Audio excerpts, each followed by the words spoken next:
കടയുന്നുണ്ടോ കൈ? ചെറുതായിട്ട് ഓവറായിട്ടൊന്നുമില്ല. രണ്ട് കൈ തന്നെ. ഇനി ഒരു കൈ മാത്രം നിങ്ങൾ പിടിക്കാൻ. അത് പൊന്തിക്കാൻ കഴിഞ്ഞു. കുഴപ്പമില്ല. ഓക്കെ, ഇനി ഇതൊന്ന് പൊന്തിഞ്ഞു.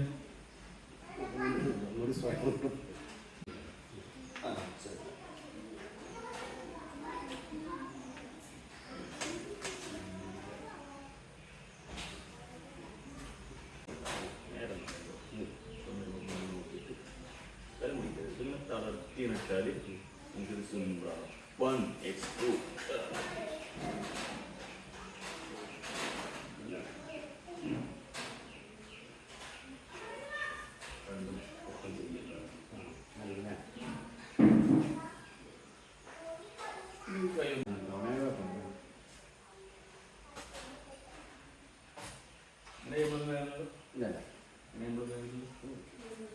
ഇങ്ങനെ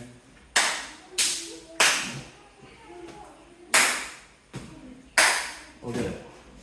ഞാൻ നടന്ന് അടിച്ചു നോക്കി ഇങ്ങനെ. രണ്ട് കൈയൊന്നും മെല്ലെ വീശിക്കാണ്. ഇനി മുന്നിക്കൊന്ന് വീശിക്കാണ്. ഓക്കെ അല്ലേ? ഇനി അടിച്ചു നോക്കി. ഇവിടെയല്ലേ?